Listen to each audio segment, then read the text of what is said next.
Welcome to Hanging With. I'm GW Pomacher. Thanks for logging on and tuning in. If you haven't already, go on down for us and hit subscribe. If this is your first time, thanks for hanging with us. We are here tonight and we are hanging with Dragon Award nominee Charles E. Gannon, a three-time Nebula Award finalist, the author of Tales of the Terran Republic. The latest title is The Raising Cain, which is the book that was nominated for the Dragon Award. Is that right, Chuck? That is correct. All right. In addition to being a self-styled solo scribblemeister, who wrote that? Did you guys do that back there? You did that, didn't you? Yeah, I did that. Yeah, you did that. Charles is also a member of Sigma, a science fiction think tank. In addition to, the list is huge. Is there anything you don't do, Chuck? I'm not big with polka. No polka. So Is that John Candy? The clickbait for tomorrow is that Charles E. Gannon doesn't polka. So there's. Yeah. I'm gonna lose Minnesota and Wisconsin now. I figure, but what Well, we'll have to make up for it somewhere on the World Wide Web. So there's a lot we could talk about, but let's jump right into Tales of the Terran Republic. Right now, this is 3 books in the series. And what inspired this story? What was the catalyst that brought this out of you? The story, or this universe, is the universe, really, yeah, has really been percolating around in me in one form or another for quite a long time. Actually, some of the characters that we see in the first book and that are referred to later, when I was my freshman year of college, as a matter of fact, I had the opportunity to do an extensive project. I went down to NASA in D.C. because at 19 years of age, you're too stupid to know any better. Walked in the front door, said, "What can you folks tell me about space stations and, a sustainable space culture and future?" And some very nice secretary said, "You just wait here." And about 5 minutes later, a very distinguished-looking gentleman with a shock of flowing white hair and a mustache that in German, truly, it should be called. In German, the word for mustache is Schnurrbart. And let me tell you, that does it justice. The person I first spoke to and invited me for lunch was no other than Jesko von Puttkamer. For anybody who knows the entire sort of Wille von Braun Wunderkind, he was the youngest of them, and he just took a huge chunk of his day to explain to me the L5 project and the O'Neill Torus and all the rest. And although I presented on that factually, my last project was a novella set on L5 and political problems thereon. One of the characters in that was a fellow by the name of Nolan Corcoran. So for anybody who knows Fire with Fire from the series, that came all the way through from when I was 19 to when I was much older, and we don't like to talk about that. But, Okay, well, so we're on book 3, Raising Cain. Just nominated for the Dragon Award. Give us kind of the book blurb. What can readers expect to take away from Raising Cain? Okay, so if people are familiar with the movies or the books, Swiss Family Robinson, which is of course a survival story in a new, sometimes inhospitable, sometimes very different land, and Ice Station Zebra, where you have a clandestine mission. A rendezvous that has a treasonous agent aboard, but you don't know who to the very end. I kind of mashed those up, threw in a little bit of Guns of Navarone style action, and also decided to ask the question about what if you run into I don't call them aliens, I call them exosapiens. What if you were to run into, though, an alien species that was disarmingly akin to you in terms of their shape and their interaction, but came from an entirely different evolutionary paradigm? How might you mistake it? And even if they're willing to be your friends, could sometimes it be the case that some friends are more dangerous than enemies? And Wow. That's the fastest micro version I can give you. What's That's going on there? that's enough for my mind will be busy for a week sorting that out now, and that'll be after I read Raising Cain. So, so okay, this is I would ask you how the book is going, but Dragon Award nominee that pretty much says fans are liking it. So you're no stranger to recognition for your work. As we said at the beginning of the show, three-time Nebula Award finalist. We also know that you were the American Library Association's 2006 Outstanding Book for your nonfiction, Rumors of War and Infernal Machines. Yes. Award nominee, kind of big news this week. I've seen it all over announced on social media and things like that. What stands out about this kind of recognition to you? What really makes it something that's special to you? This is going to sound incredibly hokey and canned, but unfortunately it's true, so people are just going to have to accept this. I kind of always see myself as the smiling face and the hand outstretched for the award, but there's an infinitude, a long line of ghosts, many past, many simply not simply on the stage, to which I owe this. I'm a huge amount of effort, and I like to see any success that I have as contributing to others in the same way. It would be I'd be a jerk to say, well, I got all the good stuff, now I'm gonna make it all about me. No, the more that I can, the more I get, the more I feel compelled to give. That okay? He shut me down. How do you respond to that answer? That was it does. It's not hokey. It's hopefully the way artists feel about their work and what their work does for other people. But more on than that, I know this is a fan-driven award too. So this is a way for you to share those accolades from your fans with the hard work that went into it. So you're going to Dragon Con this year, I take it? You bet I am. All right. Anything you're looking forward to the most about the con this year? There are a bunch of fans which go to Dragon Con, which are sort of regulars.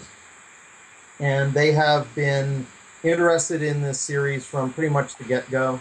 And Dragon Con has been nice enough to give me sometimes an hour to just go into some of the background of the world, because the world building in this is extremely detailed. I know things about the world which it would probably scare people to know that I know, because the natural question is, does this guy have a life? But the reason, so it's not my first home, but it's a really great place to go back to, and I'm hoping that I get a chance to meet a bunch of people that have been fans that I've never met before, and make a few new friends. And I actually really tend to call them readers more than fans. I like having fans, but I'm conscious of the fact that science fiction readers, really, a lot of them do tend to be extremely, and I think this is a great thing, independently minded.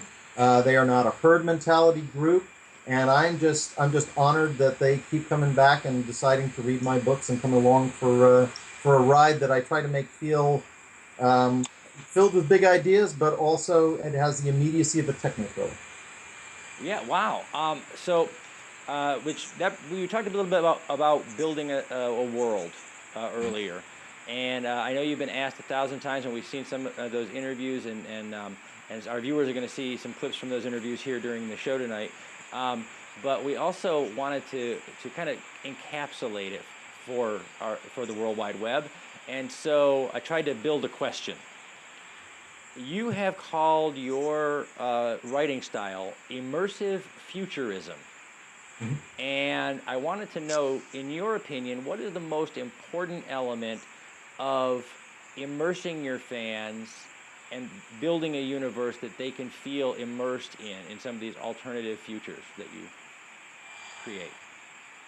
Well, I have to say one thing, huh? Okay. I would say that in addition to writing so that I'm never inserting myself into the narrative. In other words, I don't want anybody to feel that there's a narrator present.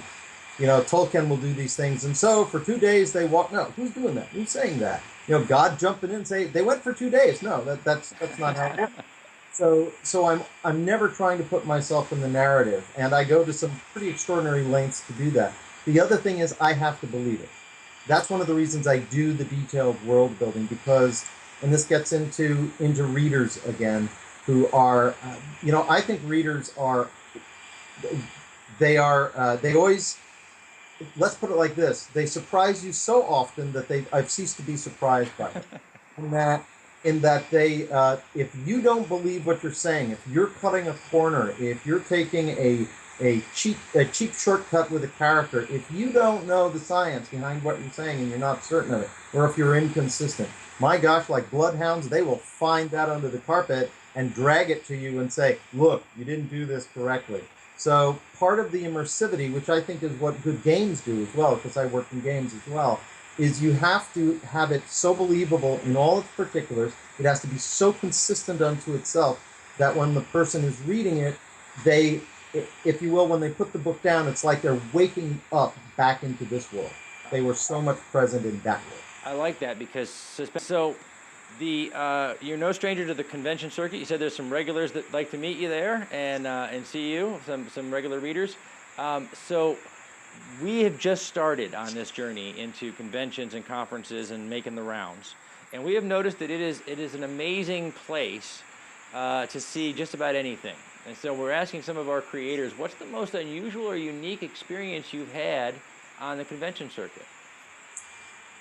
Probably at Liberty Con, I walked into the con. I was there less than 5 minutes. I turned around, and one of my readers, who'd been with the series from the beginning, was dressed up in costume as one of the Australian Special Forces detachment that was sort of was trying to stay under the radar in the battle for Jakarta in Indonesia in the second book.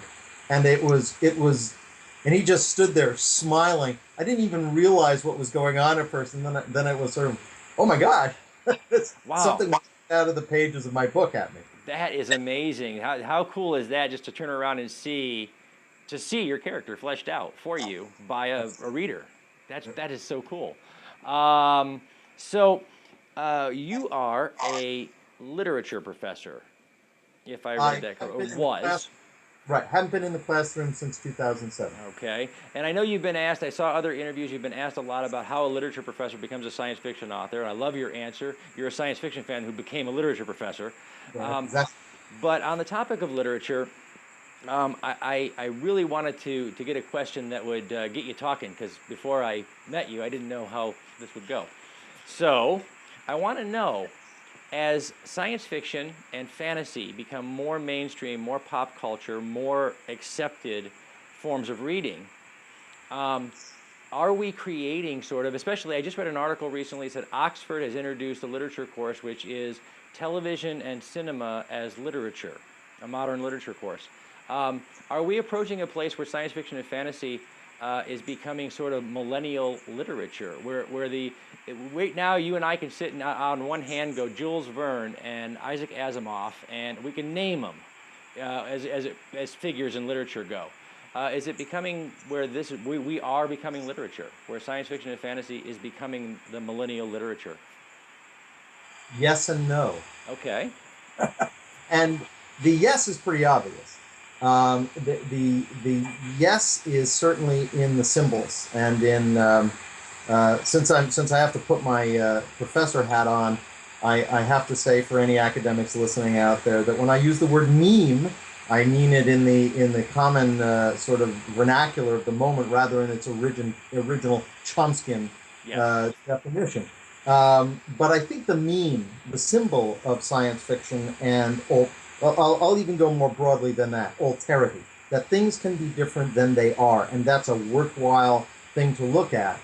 It has certainly pervaded our mass media culture. I mean, just take a look at the dominance of the MCU right now, the prevalence of Harry Potter, the success of The Martian. I mean, every place from, if you will, pure fantasy, and science fiction, it is getting airtime, and it is getting acceptance that it did not have before. However, that's, to me, science fiction as entertainment, and that's a meme. Mm-hmm. Science fiction as inquiry, I think, is a slightly different creature.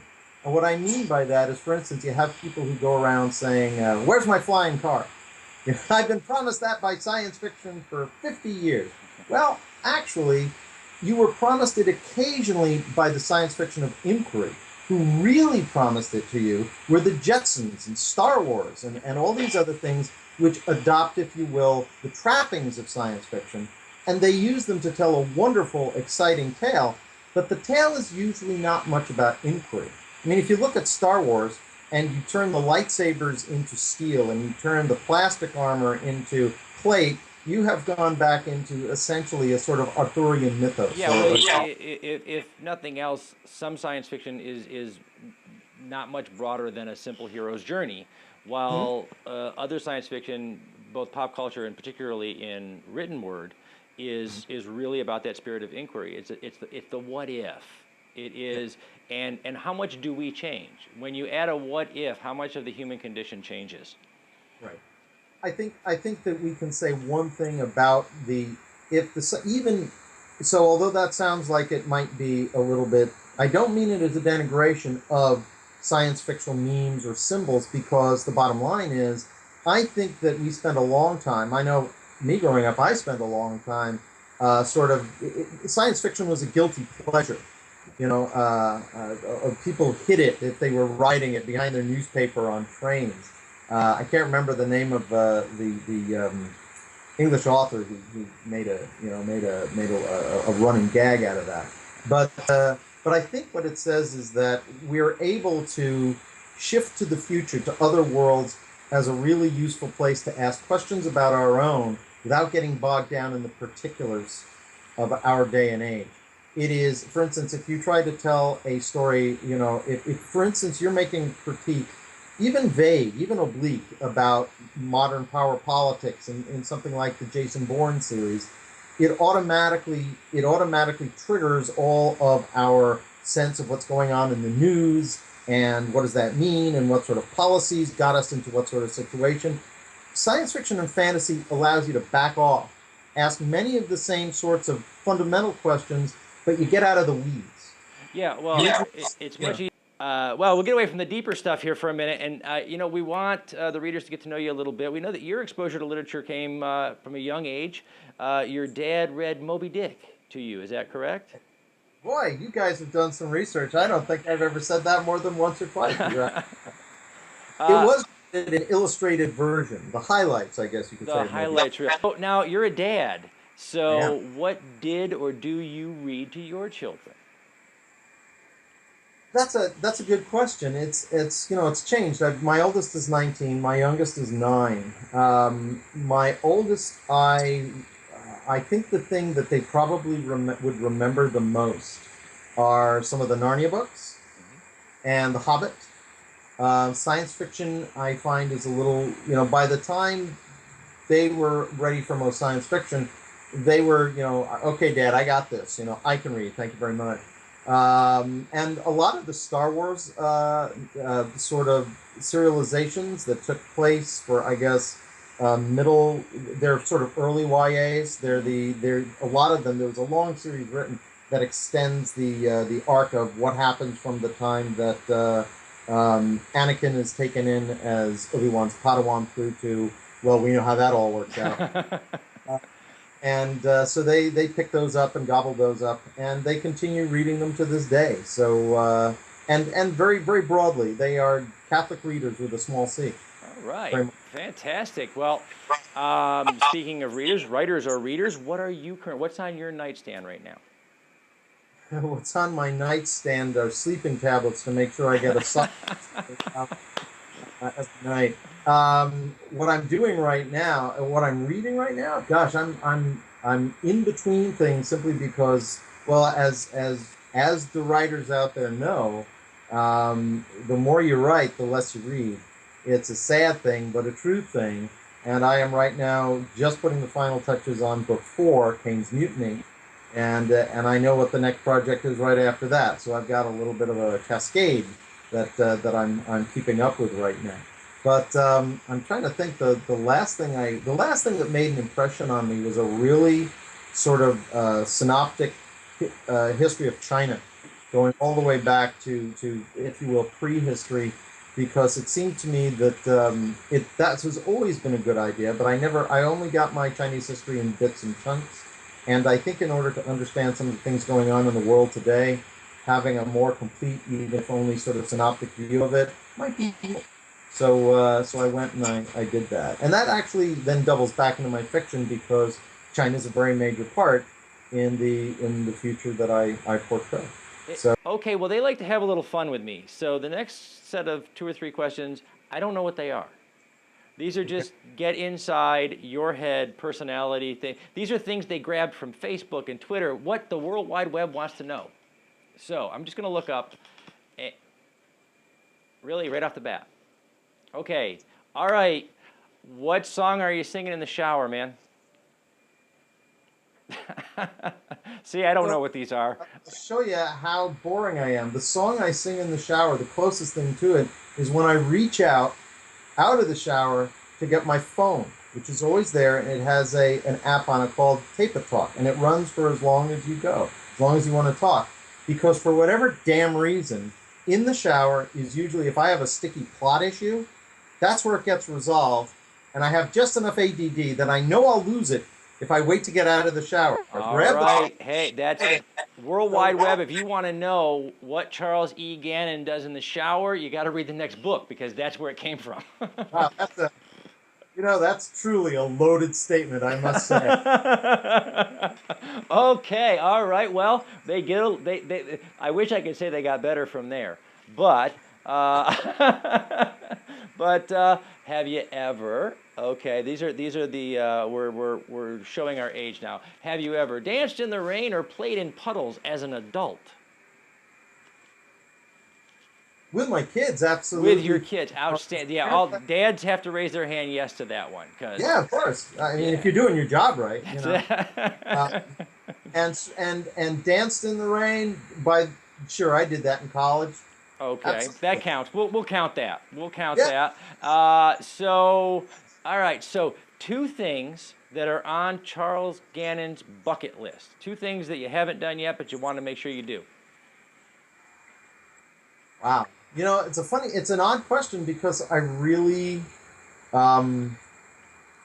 that's not the way my mind works. I know bucket list, became a movie, and now it's the thing that everybody can talk about. And you've really got me stumped. I would, well, things that I would love to do. I would love to go into space. Wow. I don't know that I'll ever get the chance, but I would love to go into space. Oh wow. And that really counts for 2 in a sense. One, get to orbit, and one get out home. of the. And the other, I would like to live long enough to see my great-great-grandchildren, because it's not impossible, however unlikely it may be, but that means I get to stay around and write a lot of books. So I'm going to bend that question a little bit, but there I've bent it. No, nice. Very, very, very nice. Okay, the last one of the fun questions. What is Chuck Gannon's perfect pizza? We're having to talk in past tense. I'm diabetic too for the last. Perfect pizza is a time machine.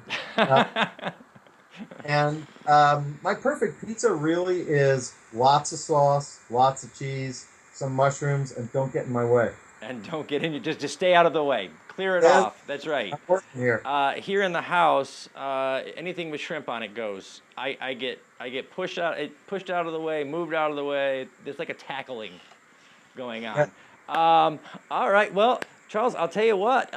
Dragon Con is coming up, and your fans are looking forward to seeing you. I know your readers are.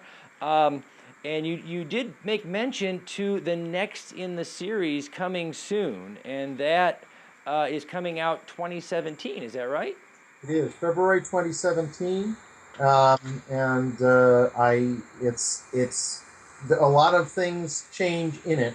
I don't want to give anything away, but it's one of the things that I've been doing with the first 3 books and even this 4th book are sort of doing homages, very, very sort of, I guess you could say, oblique or indirect homages to aspects that we saw in older science fiction that when we read those older science fiction books, I think we would probably consider the prose and some of the characters a little bit clunky. They show their age.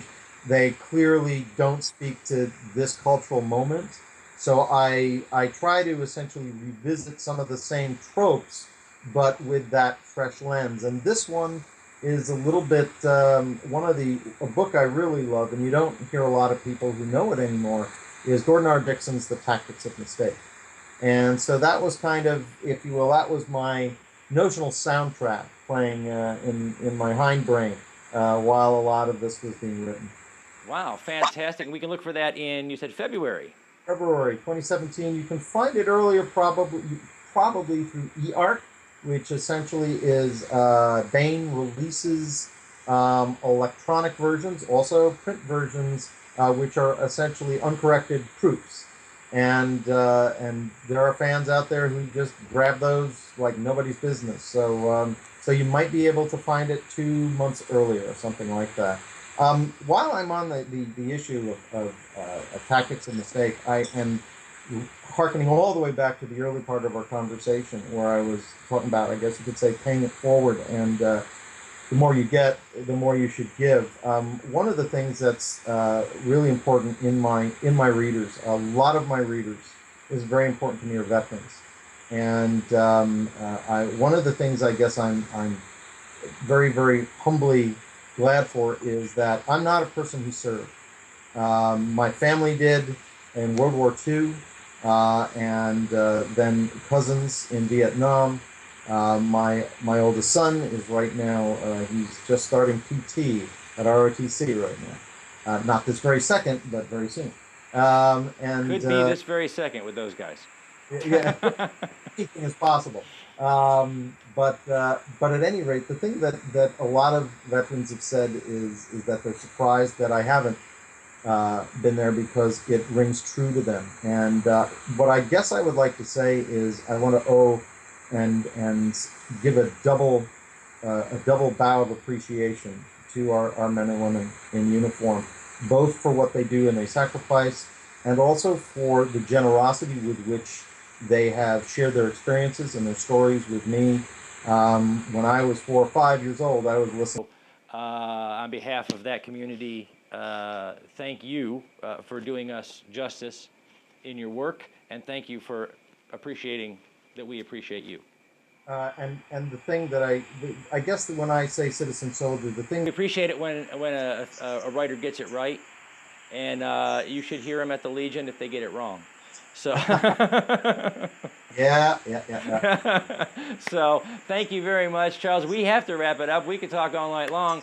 Before we do, we want to send a special shout out to our friends over at Something Unique Magazine, Books, Chocolate, and Wine, the Florida Book News, Authors for Authors, the Nerdorama Network, the Famous Faces and Funnies. That list is just getting longer and longer, and we love it. And of course, our great friends at Wordfire Press who helped us link up here with Charles Gannon.